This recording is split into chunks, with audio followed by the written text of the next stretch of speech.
Hello friends, this is Anjali here and I welcome you all to learners academy. তোমাদের সবাইকে good evening. আচ্ছা, তোমরা যারা বিপিএসসি টিআরই সাকসেসফুল ক্যান্ডিডেট আছো বা যারা বিপিএসসি টিআরই 4 দেবে বলে ভাবছো, তোমাদের জন্য কিছু আপডেট আছে। তো দেখো, বিপিএসসি তরফ থেকে কোনো অফিসিয়াল নোটিফিকেশন আসার আগে বিপিএসসির সম্পর্কে যে কোনো সঠিক খবর আমরা যেখান থেকে জানতে পারি সেটা হচ্ছে রজনীশ কুমারজির থেকে। এবং তিনি আজকে গ্রুপে একটা মেসেজ করেছেন যেটা BPSC TRE 3 and BPSC TRE 4 দুটো রিলেটেড। ঠিক আছে, তো এখন আমি তোমাদের সাথে সেই সব আপডেট সম্পর্কে ডিসকাস করব। তাহলে চলো ভিডিও শুরু করা যাক। আচ্ছা দেখো, যারা বিপিএসসি টিআরই সাকসেসফুল ক্যান্ডিডেট আছে তাদের অপবান্ধিক নিযুক্তিপত্রে, যার মানে প্রভিশনাল অ্যাপয়েন্টমেন্ট লেটার, সেটা কিন্তু দেওয়া হয়ে গেছে। কিন্তু কিছু ক্যান্ডিডেট যাদেরকে কাউন্সিলিংয়ের সময় ডাউটফুলে রাখা হয়েছিল বা পিজিটির যে 6টা বিষয় যার রেজাল্ট পরে দেওয়া হয়েছিল, তাদের কিন্তু 19 মার্চের মধ্যে রিকাউন্সিলিং হয়ে গেছে। তো তাদেরকে আগামীকাল বলা হয়েছে, তিনি বলেছেন সেখানে যে নিযুক্তিপত্র যেটা আছে ফার্স্ট যেটা দেওয়া হয়েছে, যারা পায়নি তাদের দেওয়া হবে।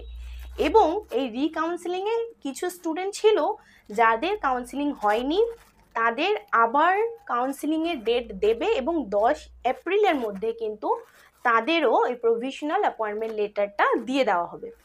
তো বোঝা যাচ্ছে মোটামুটি এখান থেকে যে ট্রেনিং আর জয়নিং সামনেই আসতে চলেছে, খুব বেশি সময় নেই।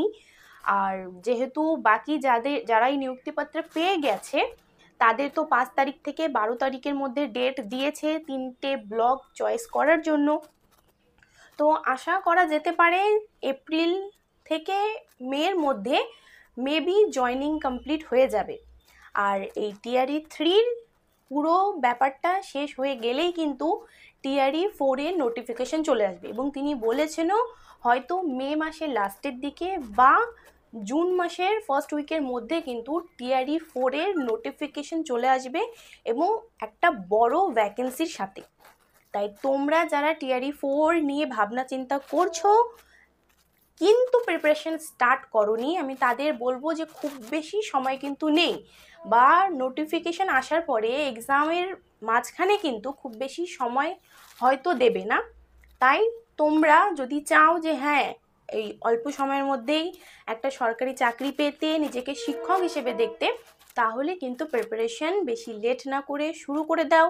কারণ অনেক স্টুডেন্ট কিন্তু অলরেডি তাদের পড়াশোনা কমপ্লিট করে দিয়েছে। ঠিক আছে, অনেকে রিভিশন করছে, অনেকে যারা আছে টিআরই 3 থেকেই হয়তো প্রিপারেশন করছে, 1-2 নম্বরের জন্য হয়নি, তারা কিন্তু অনেকটাই এগিয়ে আছে। তাই তুমিও বেশি লেট না করে প্রিপারেশন স্টার্ট করে দাও, খুব শীঘ্রই নোটিফিকেশান আসতে চলেছে। Thank you. আর যদি ভিডিওটা ভালো লাগে অবশ্যই একটা লাইক শেয়ার করো, চ্যানেলটাকে সাবস্ক্রাইব করো।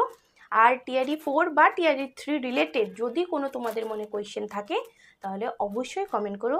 Thank you.